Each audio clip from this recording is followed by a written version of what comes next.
A no-drama blowout on the road while avoiding that weird Atlanta curse? Man, that's exactly what the doctor ordered for the Tar Heels. This is Tyler Hansbrough, and you're listening to Locked On Tar Heels. You are Locked On Tar Heels, your daily podcast on the UNC Tar Heels. Part of the Locked On Podcast Network, your team every day. Hey there, what's up? Happy Saturday. It's February 6th. It's not February 6th. It's January 31st. I've already prepared my show notes for next week. That's what happened there. It's Saturday, January 31st, 2026. Welcome into this live postcast edition of the Locked On Tar Heels podcast, the only daily North Carolina show out there. I'm your host, Isaac Schade. You're joining me at the place to get your Tar Heels content every single day. It's all part of the Locked On Network, the #1 sports podcast network out there. Thank you, as always, for making us your first listen or watch here as we come out of this great win for the Tar Heels. Want to give a special shout out to our everydayers, all the members of the Locked On Tar Heels Discord, and our insiders as well. This episode is brought to you by Mazda, who puts the same drive into every detail. Wins define the moment, putting in the work that defines you. Stay tuned for highlights in this week's Moving the Game Forward moment coming up. There's more to a Mazda because there's more to you. The North Carolina Tar Heels go on the road to Atlanta, where they had lost 3 of 5, where it feels like there's something always going wrong in the ATL, my home stomping grounds down there, but not today. Carolina wins 91-75. They run their season record to 17-4 overall. Now 5-3 in ACC play. They've won 3 in a row. And funny, they came into the game 29th at KenPom. They're still 29th at KenPom, but the offense has officially jumped into the top 20 now. They came in 20th, so I guess they technically were top 20, but now they're 18th, while the defensive efficiency stays at 57. And oh boy, you better believe it, that Isaac Schade reverse jinx is working again. I wore a Georgia Tech shirt on the show yesterday. I picked against the Tar Heels, all sorts of great stuff. Boom. It's coming in handy. We're going to keep that rolling. You better believe. Does it mean we're having a therapy session? No, it does not. It's time to party here on this Saturday afternoon. And then there's a very quick turnaround to Syracuse on Monday night. We'll talk about that later on in our live postcast. Welcome in those of you who are new. Here's how this is going to go. We're going to just talk a bunch of takeaways from this game, specifics to the game, big picture zoom outs, all sorts of stuff like that. Later on in the show, we'll get to your comments and questions in the chat. So make sure you're dropping stuff over there as well.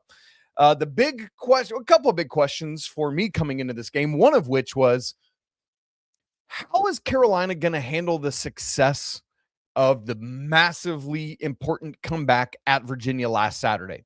Because how often, not just with Carolina, but all sorts of sports teams, do you see them land a critical, crucial win like that and then just go poop it all away by either not winning at all or not winning convincingly in your next game? So how would they handle it here? How would they turn around? Perfectly. It was a complete game. No drama, no frills. It's a road win. You know, Carolina has been iffy on the road. This is the first big-time road win. And I'm not saying that Georgia Tech is a big-time team, although they've jumped up and snipped somebody just about every year in the Damon Stoudemire era. But Carolina's 2 road wins prior to this were by 3 and 5 points. And then they go out and have a wire-to-wire, very comfortable, thank you very much, victory in this game. It is exactly what the doctor ordered. I needed to see a dominant road win from this team to show us that they are taking steps forward. Need to show the ability to get a lead, to push that lead out, and then continue to push it out and not let the other team in the game. How did Carolina do with that today? I'll tell you. In the first half, Carolina got out to a double-digit lead. I haven't looked back at my notes, but I believe it was at that point where they hit back-to-back-to-back threes. And then from that moment, I think that put them up 10 or 11. The lead in the rest of the first half never shrank any lower than 8. And that happened, I think, 2 different occasions. They pushed it out to a 15-point halftime lead, got the first bucket of the second half, grew the lead to as much as 21 in the second half, and the lead never shrunk below 12. That was the smallest lead in the second half. And Carolina, for the final 16:55 of this game, so basically the final 17 minutes, they led it by 15 or more points every second of that stretch. Come on. Again, yes, I know it's Georgia Tech, but we all know how Carolina has struggled in Atlanta, how Carolina has struggled on the road this season. Do not just say, oh, well, of course they didn't. No, of course they didn't do that, because they would have beaten Stanford and Cal, for example, if everything was just honky-dory. So don't overlook what a big deal this win is. As per usual, I think something that helps is, yes, it was a road game, but there was a nice Carolina contingent at McCamish Pavilion. You could hear it on the broadcast. Nice Tar Heel chants. Speaking of being in Atlanta, man, what a game from Carolina's front court. It felt like there'd been a little bit of a lull in their dominance. This felt like a vintage this team's front court, both in terms of, because one of my other questions was, what sort of bounce back was Henri Veesaar going to have after his lowest scoring output of the season? And what would Caleb look like in, I say a homecoming, but it's the second time Carolina's played in Atlanta. They obviously played the CBS Sports Classic in Atlanta against Ohio State, but his ACC homecoming, if you will. For Henri Veesaar, very nice bounce back. Thank you very much. He got his going pretty quick, scored 11 of Carolina's first 19, finished with 20 points on 8 of 15 shooting, 3 of 3 from the free throw line, 12 rebounds, an assist, 4 blocks, and 2 steals. Come on, Henry. And it felt like, yeah, he had 2 steals, but I think he probably deflected about 87 other shots. I mean, he was just, or passes, like just felt like he was a dominant force inside on both ends of the floor. As for Caleb Wilson, coming home to Atlanta, 22 points, 9 of 15. He was 3 of 3 at the free throw line. Like, we'll get to free throws in a little bit, but the 2 big guys going 6 of 6. Thank you. Good grief. Thank you. 6 rebounds for Caleb, 5 assists, 1 turnover. We'll talk more about that in a second, but a block and a steal as well. So the 2 of them combined for 5 blocks and 3 steals.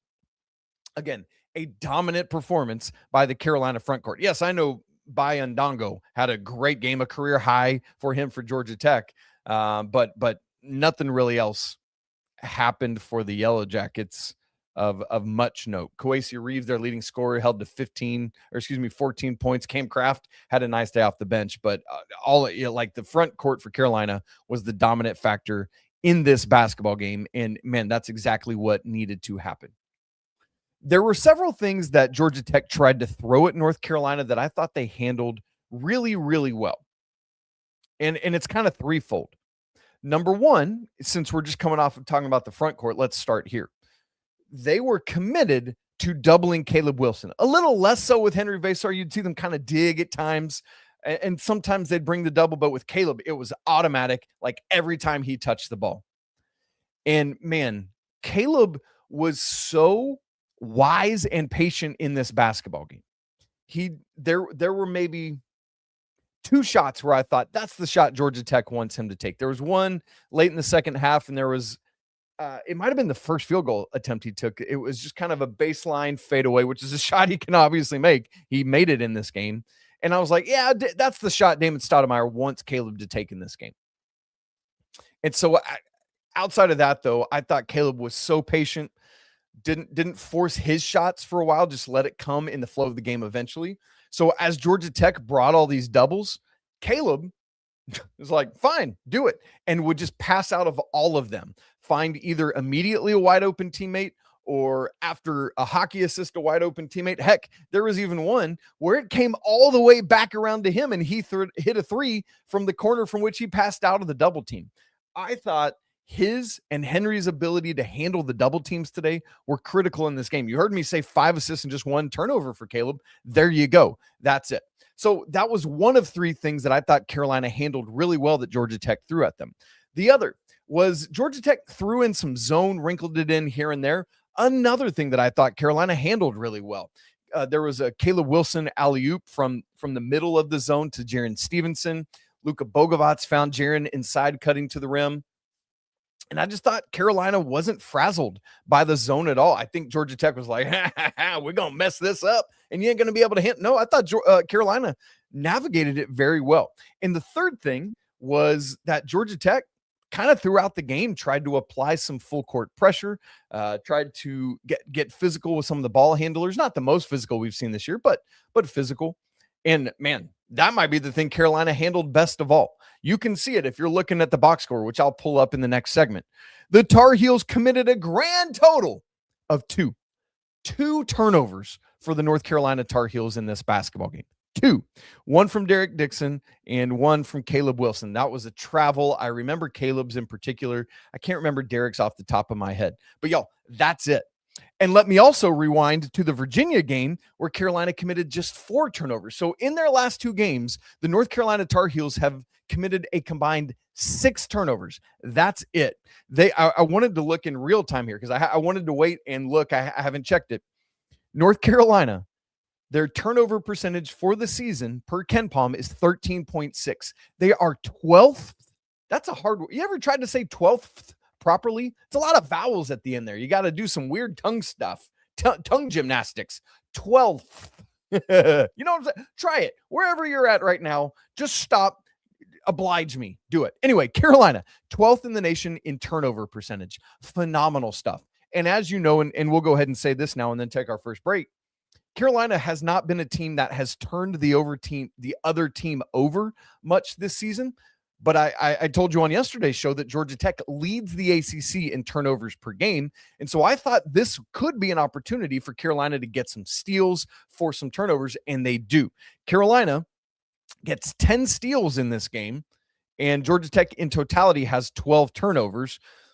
Part of that then is, okay, great, but what do you do with them? What kind of points do you score off of those turnovers? Let's check that in real time because I have, oh my, holy smokes. You ready for this one? Not only did Carolina only have 2 turnovers while Georgia Tech had 12. This might be the shady stat of the game on Monday show. I'm going to lean in because it's that good. The North Carolina Tar Heels had 18 points off of turnovers. 0 for Georgia Tech. Carolina led points off of turnovers 18-0, a game they won by 16. Boom. That is absolutely massive. Great stuff from the Tar Heels. Another thing that helped is that Carolina finally had a great day at the free throw line. Jaden Young continues to start and much more. The bench helped out in a big way. All of that coming up as we carry on in just a second. Right after I tell you about our good friends at FanDuel. You guys, it's the last call for football this season on FanDuel. One final Sunday, one last kickoff, the final chance to get in on the action before the NFL season officially comes to a close. Y'all, this is Super Bowl 60, and FanDuel is making sure you're right in the middle of it with a special offer just in time for the biggest game of the year. So whether you're backing the favorite Seahawks or you're riding with the underdog Drake May Patriots or you're building one last same-game parlay, this is the game everyone's been waiting for. This is where predictions turn into plays, stats turn into storylines, and every snap feels bigger. If you're a new customer, here's what's cool. If you bet $5 and you win that bet, you're going to get $200 back in bonus bets. Right now, the line sits at Seahawks -4.5. You believe in our guy Drake? Man, get in on that action. Maybe they can do it. Make it count, because after the Super Bowl, the season is over. Last call for football on FanDuel, an official sportsbook partner of Super Bowl 60. Visit FanDuel.com to get started. All right, North Carolina, 91-75 winners over Georgia Tech down in Atlanta on Saturday. I still am struggling to wrap my mind around how this is a thing. For 13 straight games leading into today, North Carolina has shot 70% or worse from the free throw line. I'm not kidding. I'm not joking. I wish I were. 70% or worse in 13 straight games. And finally today, the curse is broken. Carolina goes 11 of 12 at the free throw line. That might actually be a season low in attempts for the Tar Heels. Let me look here in real time. Free throw attempts. 13 was the previous season low. That was Ohio State. Yeah. So a season low in free throw attempts, but Carolina knocks 11 of those 12 down, and that is what we will take. Very pleased with that. And I already said it. A lot of it, the guys that have been the perpetrators of the poor free throw shooting mostly has been the front court of Wilson and Veesaar, and they go 6 of 6 in the game today. I believe it was Stevenson that was the only one that missed, which is funny because he's Carolina's leading free throw shooter by percentage. Dixon 2 of 2, Seth 1 of 1. That was a nice and one. Boy, Seth's transitions today. He navigated like his pacing was really good. The way it was like he was weaving through traffic. Man, so good. And then Luka Bogovats, 1 of 1, also an and 1 for him. Real, like, no reason Carolina can't hit these free throws. It's costed them a couple. They win the Cal game. They maybe win the Stanford game with just slightly better free throw shooting. It's frustrating, but it is what it is. Anyway, all that to say, nice job at the line today. Here's an interesting wrinkle that we've seen from North Carolina. Jaden Young, for the 3rd game in a row, started this basketball game today. But also, he continues to not play a ton of minutes. Jaden Young played 10 minutes in this game, played 7 minutes against Virginia, and I forget how much it was against Notre Dame in the one before that. I guess we could look really quick. Jaden Young against Notre Dame, 14 minutes. So in his 3 starts, he's played 14, 7, and 10 minutes, which is odd. But it's like, I don't know that I would change it. It's almost like, hey, it's working. Heels have a 3-game winning streak. He's not playing starters minutes because you got Bogovats, you got Stevenson coming off the bench playing how many minutes? 22 for Stevenson, 26 for Bogovats, 15 for Kyan Evans. So Young played the 8th most minutes on the team. But it's working? Question mark. Like you're settling into a nice rhythm and rotation now. Zayden High had been the first big off the bench. He wasn't here at the I think there was like 16 and a half left in the first half. Wasn't quite to the first media timeout yet. That Stevenson and Bogovats check in for Young, and I think it was Veesaar. I can't remember who came out, but I mean, it's weird because Young is starting, but he's playing minutes as like the 8th or 9th guy on the depth chart. I just don't know what to make of it. Carolina clearly has a top 7. Like I wouldn't even put Jaden Young in the top 7 of the rotation, but he started like it's so weird. It's so weird. So I think the top 7 is Derek Dixon, Seth Trimble, Caleb Wilson, Henri Veesaar, Stevenson, Bogovats, and then either Powell or Young are 7 and 8 in some order, or excuse me, 8 and 9 in some order. It's the top 7 that is firm and locked in. But maybe it's like there's something they're seeing from Young, who was -3 in this game. Veesaar was a team high +29, by the way. It's weird, right? But it's working, and so I don't think you mess with it. I'm not suddenly going to bring Stevenson back in because, again, I love him coming off the bench to give Veesaar and Wilson a breather. I know the 3 of them play together still quite a bit, but there's that. Bogovats has been really good off the bench himself. I don't think I want to switch that. Another nice day for Bogey. What were his numbers here? I mean, in his last 3 games where he's been coming off the bench, he's played 20, 24, 28, and whatever I said he played today, 26 minutes. So that's his last 4 games, 20 plus in all of them. And for Bogovats, second straight game in double figures here, had 16, which was 4th. I mean, 4 Tar Heels score 16 or better in this game. And if Bogovats can do that, matched with the front court guys and Seth to be kind of a big 4, and then Stevenson continuing to play tough, I mean, that's what you're looking for. I can totally live with that. Speaking of which, let's move to the bench. One of my other questions was, hey, can the bench score 30-plus points for a 3rd straight game? It hadn't happened in the Hubert Davis era. Well, I'll go ahead and tell you, it didn't happen. But while you didn't hit that arbitrary benchmark that I put on it, it is 25-plus points for 3 straight games. And, man, if the bench is going to continue to contribute at that level, man, it's great. 26 points for the bench today. The leader in that obviously was Bogovats, 7 for Stevenson, 3 for Kyan Evans.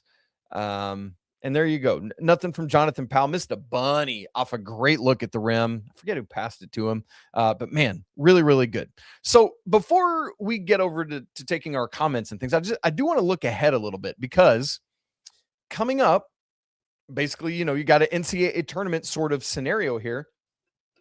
where now the Tar Heels are going to be in their first of 2 big Monday games of the season. This one is against Syracuse.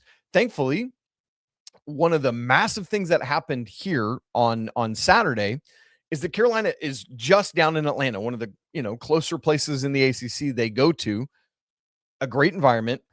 Again, I talked about how important it was to just show people what they can do on the road and in ACC play, but also because it means, as you look at the box score, no Tar Heel play more than 30 minutes in this basketball game. So now you get out of town. This was a 2:00 tip. You're home for dinner tonight. You sleep in your own bed tonight and tomorrow. Then you're ready for a 7 p.m. tip against Syracuse with a full allotment of, maybe you think about a little bit of some minutes adjustments, but after Monday, you're off till Saturday. And so you feel like you can go all in and let guys play their usual allotment of minutes, which is really good. And speaking of which, I'm not sure, what was Syracuse doing today? Were they in action? Let's look, as Carolina is going to go for their 4th straight win. They haven't played yet. They're playing Notre Dame. Oh boy, Syracuse has lost 4 straight. Yikes.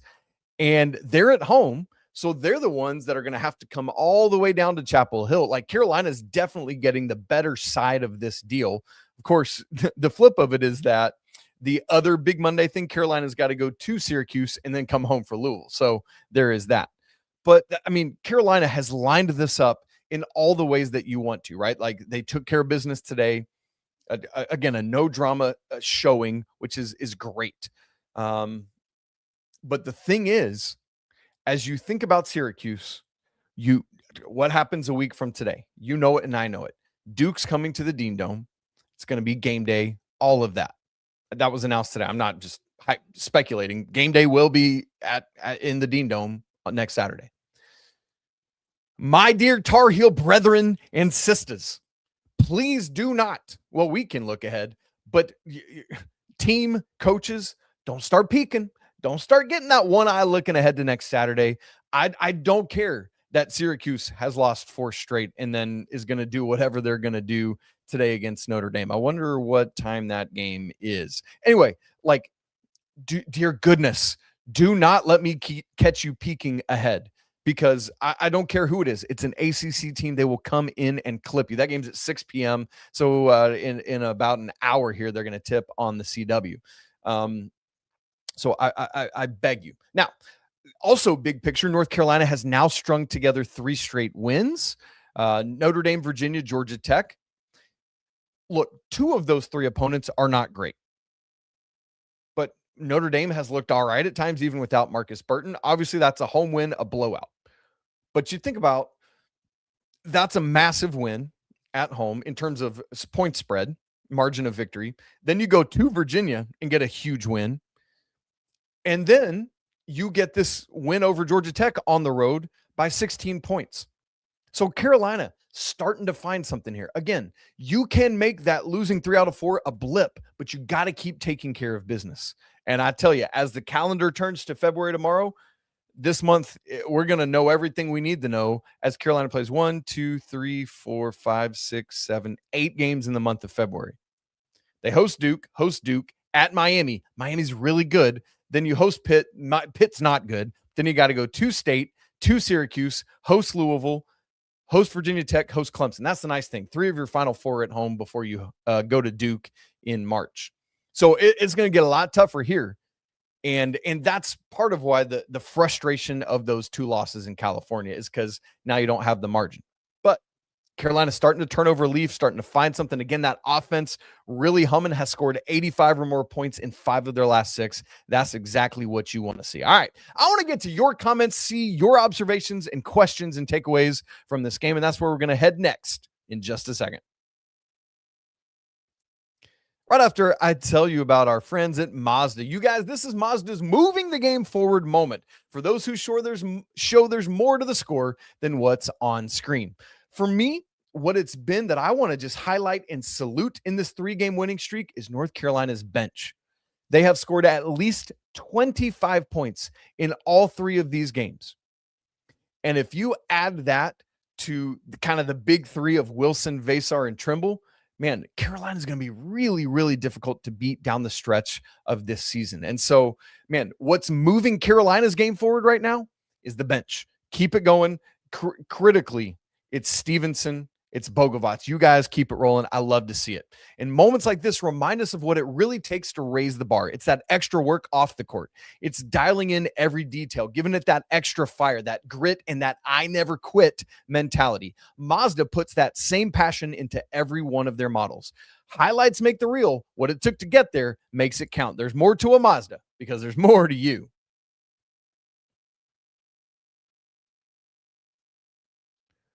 All right, we're coming back together here. I'm going to scroll back up to the top of our comments section. Derek Tyson's going to start us off today because he says, I'd mentioned Carolina had 10 steals in this basketball game, which that's incredible because Carolina just really doesn't do that. I think I could tell you in real time, but I believe it's their second or third double-digit steals game of the season. Let's look. Steals, 13 against Central Arkansas, 11 against ECU, 10 against Wake, 10 against Cal. So it's the fifth double digit, and they've done it 3 times now in conference play. Way to go, Tar Heels, but still. But to Derek's point here, it's not just the steals. It's the fact that he says, my favorite stat of the game is 8 different players recorded a steal. For North Carolina, obviously, they cleared the bench a little bit late. They didn't get to the walk-ons, but you get Zayden High in for the first time, etc. And so 1, 2, 3, 4, 5 Tar Heels, 10 Tar Heels played. 8 of them, everyone except Jaden Young and Jonathan Powell, recorded a steal. Heck, even Zayden High, who played a grand total of 1 minute, got a steal. Of course, it was in between 2 wide open missed layups, but it's a steal. We'll take it. Man, great catch there, Derek Tyson. Really, really love to see that. Here we go. Justice Wells. Only thing I would like to see is Caleb be a little more assertive getting rebounds. Finished with 6, but he got 2 to 3 in those final 5 minutes. Yeah, it's interesting that Caleb had all of those double doubles, and then of late hasn't done so. Let me get to his page here of my notes. Caleb, that's now 1, 2, 3, 4, 5 straight games in single-digit rebounds, and 6 out of the last 7, which prior to that, he had double-digit rebounds in 6 of the previous 7. That's kind of crazy stuff.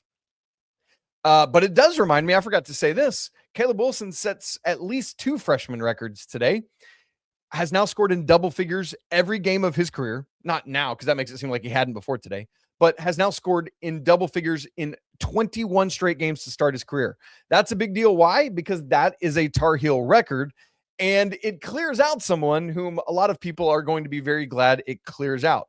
What do I mean? Rashad McCants was the previous record holder here with 20 straight games to start his Carolina career.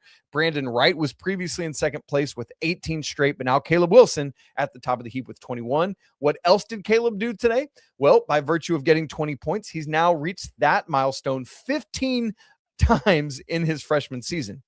That passes Tyler Hansbrough.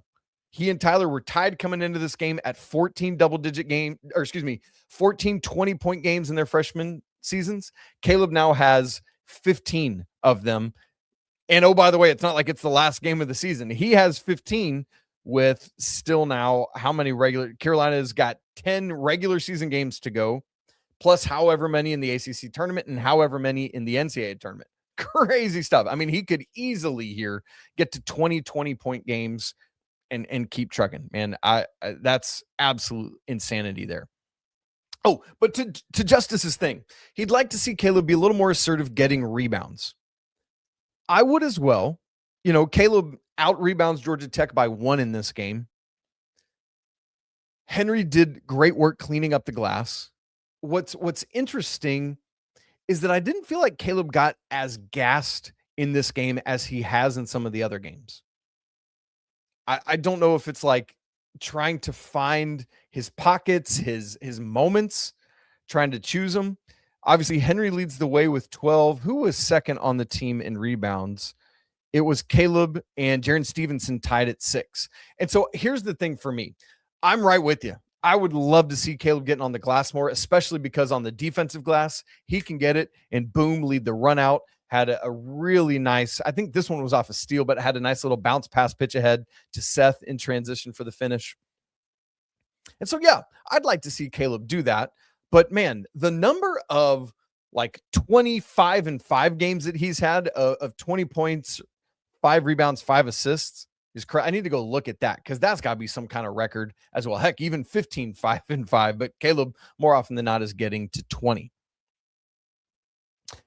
Another thing from Derek Tyson, he says over 30 threes is too much, in my opinion. How many threes would you like to see this team average? Yeah, Carolina doesn't shoot a good percentage in this game.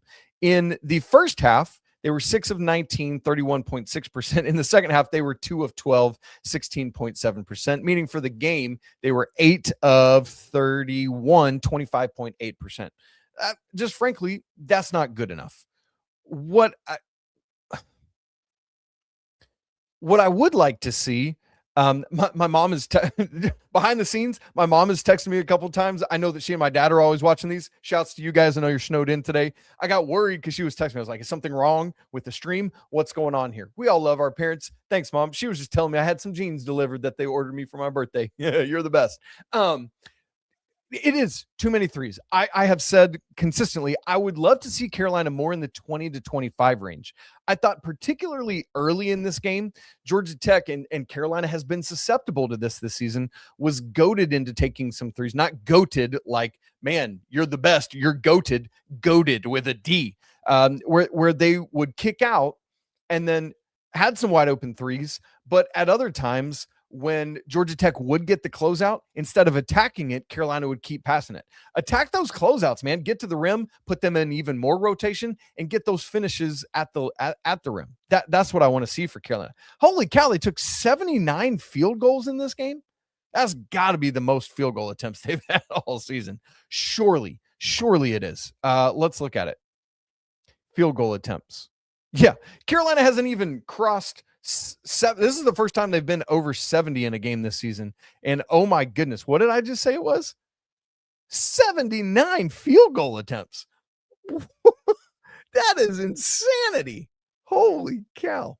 Wow. Okay. High tempo game, not lots of 14 offensive rebounds. You're going to see that. I want Carolina at 20 to 25 threes a game. 31 is way too much. Yes, Derek, I agree with you wholeheartedly there. Several things about Luka here. Let's get this one from Kei Huang, who says Luka is finding his groove these last 2 games. If he can keep that solid 12 to 16 points per game, this team's ceiling is really high. Also, side note, Jaren's hustle for loose balls and boards is low-key underrated. Let's take both of those because I'm right with you. Man, Luka, part of his settling in is that he feels more under control to me. I don't feel like we've seen him get unglued as much, where he just gets too far into the lane and then can't get anywhere. Part of it is Luka's assist to turnover ratio numbers are really good. For the season, it's 2.7. Today, he had 3 assists, no turnovers. I mean, it's like that level of consistency. Shoots 6 of 10 from the field, 3 of 7 from 3. I mean, that's exactly what I want to see from Luka Bogovac in 26 minutes. If he's going to continue to do that, be a steadying presence, probe the lane some, he's quick with that trigger, man. He'll pull up, he'll dribble to his left, get up, and man, it's buckets. I'm really encouraged by that. And then, yes, to Huang's other thing, Jaren Stevenson, I said it, coming off of last week's 17. He is not and doesn't have to score 17 points a game. He had 7 today. Was it efficient? I don't remember. 7 points on 3 of 6 from the field, 0 of 1 from 3. Yeah. Again, 6 rebounds, 2 assists, no turnovers, and a steal in 22 minutes. For Jaren, what I said all week and today proves it again. It's not about scoring the 17 points. Some games I would love it. What I need to see is him being aggressive, assertive, forcing the issue with stuff. 2 specific moments that come to mind today. One was late in the second half. Carolina's up 16. He could be forgiven if he just kind of stood around and watched the ball. He was the first one on the floor, the one that came up with it, getting possession for the Tar Heels. Late in a blowout. there was an offensive rebound that he just went in amongst, I think it was 3 Georgia Tech players around and took it. I think it ended up as a tie-up, but it shouldn't have been. It should have been Georgia Tech's ball. There was another one. Oh boy, there must have been something that happened earlier in the play because there was a foul whistled on Jaren when clearly the Georgia Tech player was over the back with it. So I'm wondering if Jaren had fouled him prior to that, because if you're calling the foul on the over the back, what are we talking about? No, absolutely not. And so Huang, I love this. Jaren's effort and intensity, if he can do this game in and game out, we're going to win a lot of basketball games down the stretch of this season. All right, you guys, I know there's more to get to. I'm going to look at these before I get out and get off to make sure that I've caught all the stuff and can follow up with any of it on Monday's show, where we recap this more and get ready for the Syracuse game. So yes, Monday's show is both going to be a recap and a Syracuse preview. And so buckle up for that. Man, that's crazy stuff. I wonder if I would have time. Maybe we could go live tomorrow night for the full wrap up of this game, the weekend whip around, and then on Monday do a full show that is the Syracuse preview. I wonder if that's doable. I don't know. I don't know what the rest of my weekend looks like. I'm not going to promise that right now, but I want to thank all of you for being here with us. Make sure you're with us at least on Monday, both for Monday's regular show, and we will go live Monday after the game. I think it's going to be a little bit later than after the game because my wife has a work event that I need to be at with her to support her. Right? Like family stuff. This is what we do for each other. And so I'll be back after that. And so just a note on that. If you haven't subscribed to the show on video and audio, do it right now so you don't miss a second of Locked On Tar Heels. Click subscribe on YouTube, subscribe on your favorite audio platform. If you haven't joined our brand new Everydayers Club, do that right now so you don't miss a second. And you can go next level with the show. If you're not part of our Discord, man, that place is humming, and we'd love to see you in there. That link's in the show notes as well. You guys, it's always a great day to be a Tar Heel. We'll talk to you again on Monday, but until then, peace.